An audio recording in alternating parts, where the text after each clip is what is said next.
So, welcome everybody. Today is part 6 of our 7-part series together, Todd, on healing infidelity from the inside out.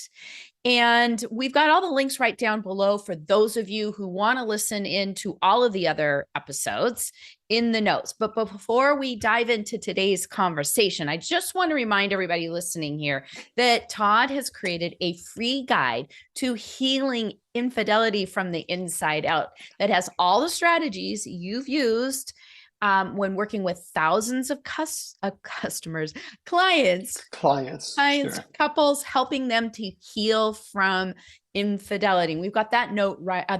We've got that right down below in the notes. And Todd, you have been so successful, working with these clients. I mean, how many years have you been at this? This has been a specialty. I've known you 10 years, but I know you've been doing this longer than that, right? And you have a pretty high success rate. Very high. Look, today marks the anniversary of 42 years of being in. Now, when 42 years ago today, I started it as an apprentice. I wasn't even licensed, but that it's been 42 years today. Probably specialized with couples the last 40 years of those 42 years, Wow. and probably been dealing with infidelity issues for other clients, probably over the last 3 decades. That's Yeah. probably fair to say. Wow. And it's Yeah, evolved. And that's yeah, really, totally. where you are with this whole program. It's a brand new program, not brand new process because it's been years in the making. It's just Mhm. it has evolved, right? Oh, yes, yes, Yeah. yes. And people that listened to a number of sessions ago, that the whole core issue of recognizing that the person who betrayed, as well as the person who's the victim, are have to look at their own, which we'll be talking today, triggers, but not only from the present but from the past. That it all plays such a big part, and I think that's where I have my success. That we get to the core. We always Yeah. get to the core. My programs get to the core, my therapy gets to the core, and that's what we want. We get to the core. We don't want to put a band-aid on these challenges. We want to get to what's really the problem, what are the true factors of what makes people do what they do and get into these challenges and how to help them heal. Great. Well, last time we were together, we did talk about healing the couple. And as you Yes. have just mentioned here, today we are talking about addressing those inevitable triggers that will come up during the healing process. So let's dive into the topic of triggers. And maybe you can share with the audience today what are some of the most common triggers that you've seen that couples have to deal with, and tell them why this is so critical to, repairing the relationship when dealing with. Well, it's always interesting when we do these interviews. It's like, who did I see today that my last lesson was all about Yeah. triggers, and there's a certain ethnicity that the person who betrayed connected with, and it's so that when they ever see that person of that ethnicity, they get triggered. Oh, Or it could be anything. Again, the same person. They saw a show yesterday where two people went into a sex shop. Well, she knows that he went into a sex shop with this other person and got things, and it brought back the image of what she imagines happened between them with this new sex toy. So there could be the triggers could be endless, but probably some of the most common triggers are places that they've been to, like like in the this case, the sex workplace. shop, the workplace, restaurants, hotels, Mm, different ethnicities of a certain kind of person, dates, certain dates, all so many things. The time of year, the holiday that they did, you did it on my birthday, so now birthdays are never the same. hmm. It could go Yeah. on and on. Yeah. Yeah. So and why don't you explain, why noticing or recognizing these triggers and being able to deal with them as they arrive, because it is really, I think there's no way around it. Something's going to come up at some point, and Something, yeah. it could spiral out of control again for the betrayed partner, and Hmm. could, I don't know, not damage, but maybe undo some of their own work. So, how does a person deal with those triggers? Well, I think the first and most important thing is what you just said, that just know they're inevitable. Obviously, there are certain things we want to avoid. Like there's certain unnecessary triggers, and the person who betrayed's got to be thoughtful and sensitive to those things. Maybe Yeah. avoid going to that city. The cities too could be cities. Go to that city where they had that, that infidelity situation. Don't go there. But sometimes, like you said, and maybe they have a work trip that is in that city, and it wasn't dictated by them, and they got to go, must go. So, what you do in these cases is, first of all, just use that example, before you go to that city, that usually the person who's betrayed is like, I'm already anxious about you going. It's triggering me, and so the person who's betrayed needs to be honest and open and not try to be strong. He needs to share with their partner, I'm getting triggered. The partner needs to make room for it. Maybe the person who betrayed wished that the person uh, who they betrayed would just get over it. But sorry, just doesn't happen so quickly. And triggers could happen forever, but probably less and less as time goes on, for sure, it gets diluted. But especially in the first year or two after the discovery, that person who betrayed has to have a lot of tolerance and patience and make room for the other person and be an excellent listener. Has to be a very, very good listener. And oftentimes I see with couples where there's been a trigger, but the person who betrayed has been a good listener, that oftentimes that really it prevents the problem from de-escalating. I'm not saying it totally wipes out the trigger, even though in some cases it has been very regulating for the betrayed person to have their partner listen to them. But it definitely keeps it from escalating. And that's what we want. And sometimes people need professional assistance too, if it's a specifically triggering trigger. Okay, that's a mouthful. But I mean, also, as a I betrayed partner, know. right, Yeah. you need to be okay with saying, don't be afraid to say that, hey, I'm feeling this, right? Yes. Got to be a Yes. safe place for communication. Don't try to be too strong here.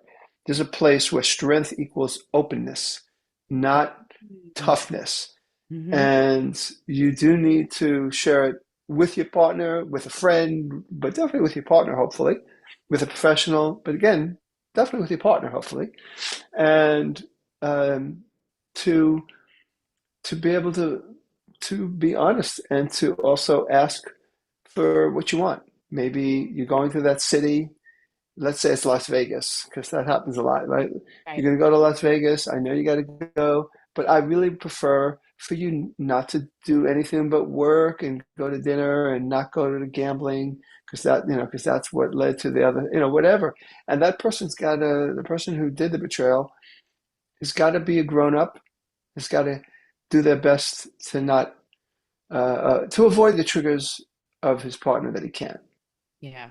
Yeah. I But think we, mostly listen, mostly be a listener, mostly be a good listener. That is, I mean, that's the one thing that without it, triggers will hijack the system. yeah. Because And what not happens is you blame, got a trigger and then it escalates. and then no And blaming not blaming. Are you saying not blaming the each person other who or betrayed blaming the each person other? who's, yeah, blaming the person like, oh, well, you're here, you are digging it up again, Yeah, like yeah, don't blame yeah. the But person who don't was blame the betrayed. betrayed person. Yeah, Yeah. Yeah. don't blame the person. Don't just because you're uncomfortable because the person is triggered doesn't mean your partner shouldn't be triggered. Yeah. Just because it's not going the way you would like doesn't mean that it should go a different way. And the people that betrayed need to accept what I call the detours. These are detours, right? You're healing. There's a detour. What do you do when you're driving and you have a detour?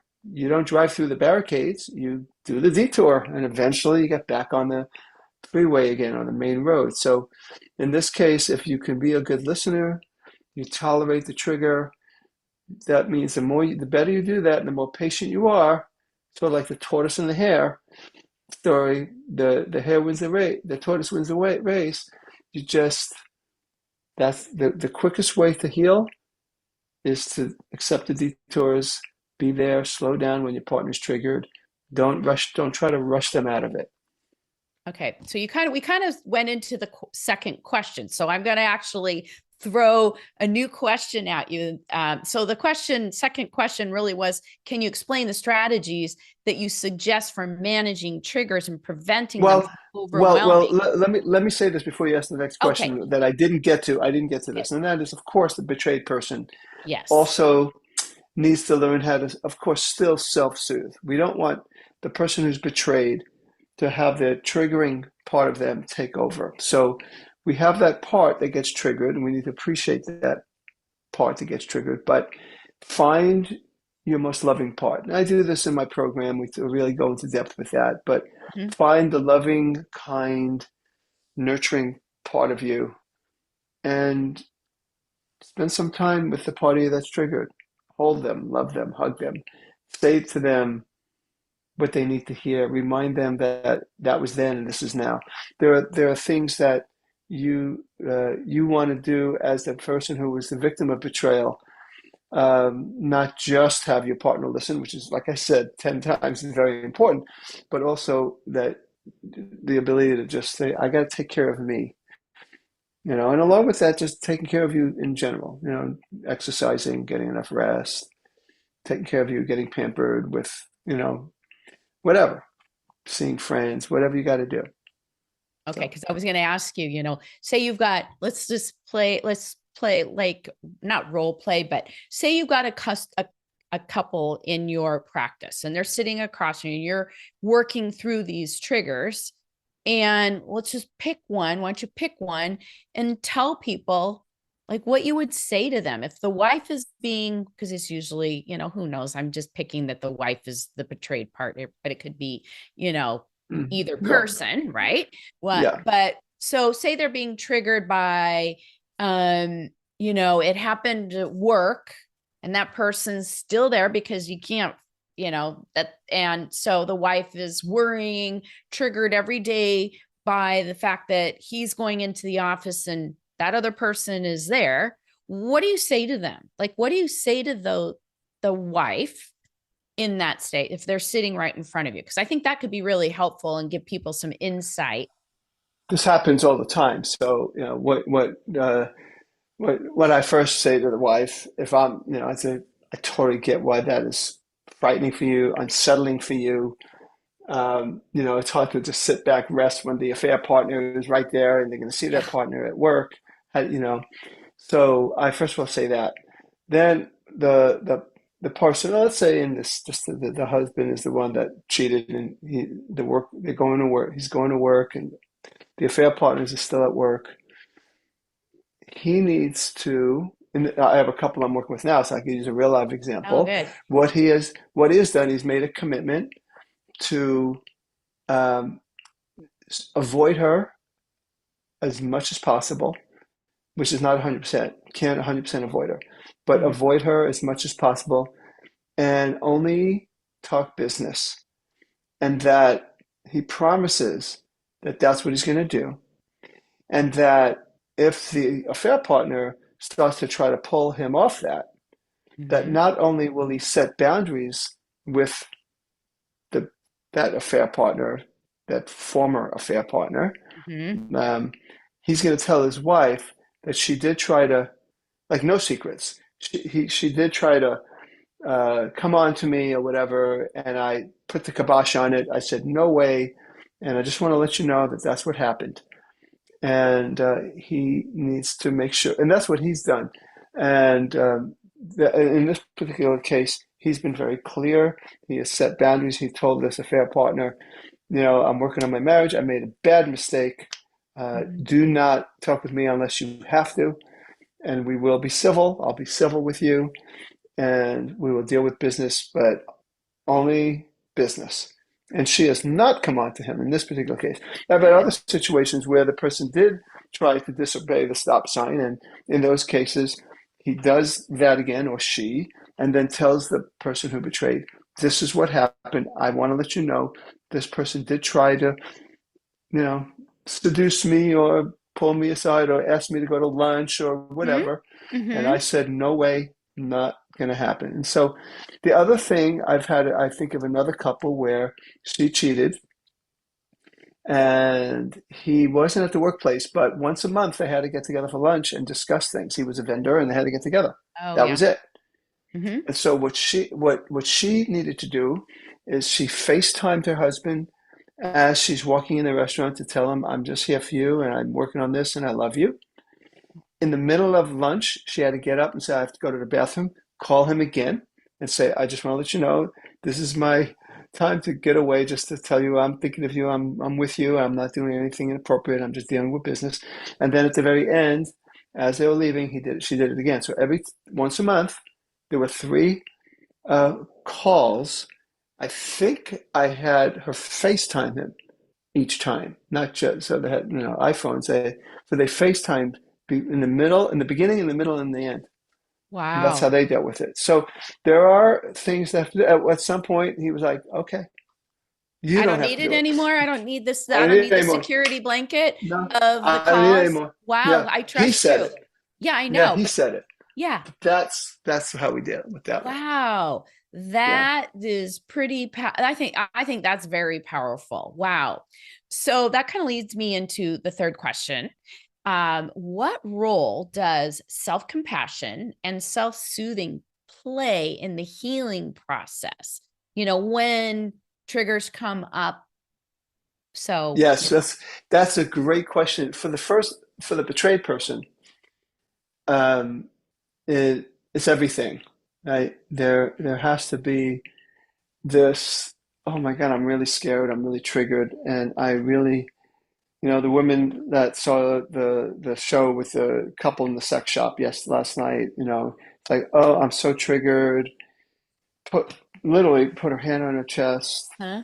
This is what I had to do today. I mean, I was never when it happened last night, but today, and just hug her chest and hug and rub her belly and and just it might seem kind of weird, but you just really I know it's hard, and that's one way to do self-compassion, and then to also say, like I said earlier, may I remember that that was in the past and this is now. I'm safe now. I'm Mhm. safe now. For the person who did the betraying, that person also needs to do that because if that person doesn't self-soothe, that person might become a squelcher, like just get over it because they're so anxious. So the best way to be a good listener as the person who betrayed is to first just go, okay, my partner's getting triggered. Take a breath or two. This is Yep. part of what I was told was going to happen. Just let things be. I'm okay. I did a bad thing, but I'm not a shameful person. Walking around in self-loathing is never good for anybody. Okay, I'm here. Okay, talk to me about how you're feeling. I'm here. I mean, that's kind of what, so that's why it's so important for self-kindness, self-compassion, self-soothing Yeah, for for both both. partners. Right. And that's the Yeah. key to being able to communicate rather than have it escalate or go into a downward spiral, right? Like shutting down, Yes. opening up too much. Yes. Yeah. Okay, great. So, last question today is, I know you've been talking a lot in this episode about people that you are working with, but can you share another story, success story where couples were able to About use triggers? techniques?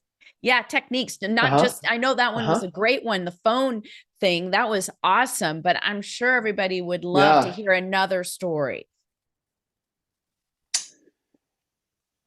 Well, I have probably dozens and dozens of them, but what comes to mind is I had a couple where she went on a trip to Italy and on an art thing, and she had a little rendezvous with a man in Italy. Mm-hmm. And um, so it's a little different. But what I had them do is they actually, this is in their case, I wanted him because they wanted to go to Italy. That Oh was in boy. their plans as a couple. So he didn't want to go. And I understood that he didn't want to go. But in this case, I said, I want you to not avoid your triggers. I want you to go and you're going to practice. And we practiced while they were here in the United States, a lot of the things we're talking about today: self soothing, calming, talking, whatever. So not only did they go to Italy, but they specifically went to the city that this happened so Wow. that he could kind of claim his territory. That was then. This is our experience. This is our time. So they went to the city. They didn't go to the same restaurant or anything like that, or the same hotel, but Mhm. he claimed the city. And what they did is she was there with him, being a good listener. And they told me after they came back that he went through some stuff and he shared feelings. And he would share, it's hard for me. I want to enjoy this, but right now I'm triggered. And she was like, I know, like we didn't expect a smooth sailing there. That's okay, that's what happens. This is what happened. But Right. she told me how, as he was talking, she put her hand on his chest and just held his other with her other hand, held his hand, put her hand on his chest, and said, "All right, tell me how you feel about being right here in this city right now." And he did. He cried, and she was right there. She did a really good job of listening, and he just calmed down. And by the end of it, it's like, "You're with me. You chose me." She goes, "I chose you. I chose you. And I'm sorry that I did what I did." I know. And they had a very good time. Did they have a perfect time? No, but they had a very good time. And it was very healing that he reclaimed the city that they went to in Italy. Wow. I think that it Florence. shows the It was power, Florence. Yeah, yeah, power of addressing yeah, those yeah. triggers, and sometimes going straight into them can cause a breakthrough in the relationship. It was. It was. And I'm not saying that that's for every single person to do, but they practiced the very things we talked about today, you and I. But they went there because they wanted to go there. And no, I definitely believe in that. Look, I just finished reading a book, just a little aside, called The Choice, written by um, Edith Ava Abers, who was a Holocaust survivor. She turned 97 Wow. Sunday, 2 days ago from now, and she talked about going back. She gave a talk. She became a psychologist. She was near dead. I won't go into the terrible details, but she went back to the places where some of the major Hitler people met. She slept in the bed of one of the main people who used to sleep in that bed. And she Wow. confronted it. She confronted it. She confronted it. And the name of the book's called The Choice, but she chose freedom, freedom Hmm. from the triggers. And she still says, I'm 97, I still get triggered. I just heard her speak. But she goes, it's not like it used to be. And I have my life. I have the gift of my life and my career and my family and my kids and my great grandkids and my grandkids. But Wow. yeah, that's the power of facing things. Again, we need to decide what's worth it, what's not. For her, it was worth it, and she actually forgave Hitler and Mengele. What's his name? The guy that Oh, yeah. chose whether to win or Yes. to die, Yes. Joseph Mengele, Yes. Yes. and herself. Yeah. So it's a very good book. But that's Wow. just again dealing with people that betrayed. She was so betrayed, right? Mhm. And that's what we're dealing with. Yeah. Wow. Wow. That's incredible. Well, thank you for sharing that and your stories and your insights today, Todd. So I Thank you. hope everybody listening in or watching got something out of this. Leave your comments down below. Todd will answer them. And again, don't forget, if you are dealing with infidelity and you want to know more about Todd's methods, because you outline that in the guide and explain how it all works and why it works. The Guide to Healing Infidelity from the Inside Out, which is the same name as your signature program, is right down below in the show notes. So thank you Hmm. so much, Todd, for sharing today, because I'm sure that everybody listening in is going to get a lot out of it. Thank you. You're welcome.